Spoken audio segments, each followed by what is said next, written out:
केंद्र सरकारने लागू केलेल्या 4 कामगार विरोधी श्रमसंहिताचा निषेध आणि आशा व गटप्रवर्तकांच्या प्रलंबित मागण्यांसाठी शहापुरात आंदोलन करण्यात आले।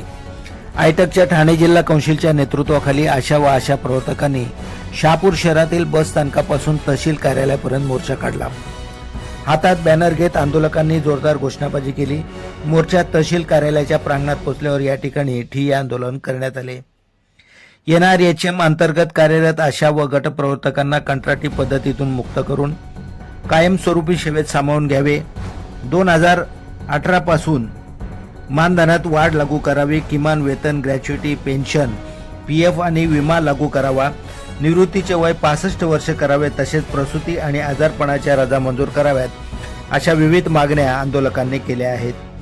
प्रत्येक आरोग्य केंद्रात आशा नियुक्ती करावी। मोबदला नियमित द्यावा आणि आशा किंवा गटप्रवर्तकांचा मृत्यू झाल्यास त्यांच्या वारसांना 10 लाख रुपयाची आर्थिक मदत द्यावी अशी मागणी यावेळी करण्यात आली। या मागण्यांसाठी देशभरातील प्रमुख कामगारांनी संघटनांनी 20 ऑगस्ट रोजी देशव्यापी संपाची हाक दिली आहे। मागण्या मान्य न झाल्यास जेल भरो आंदोलन करण्याचा इशारा देत शासनाने आशा प्रवर्तकांच्या प्रश्नांकडे गांभीर्याने लक्ष द्यावे अशी मागणीही आंदोलकांनी केली आहे।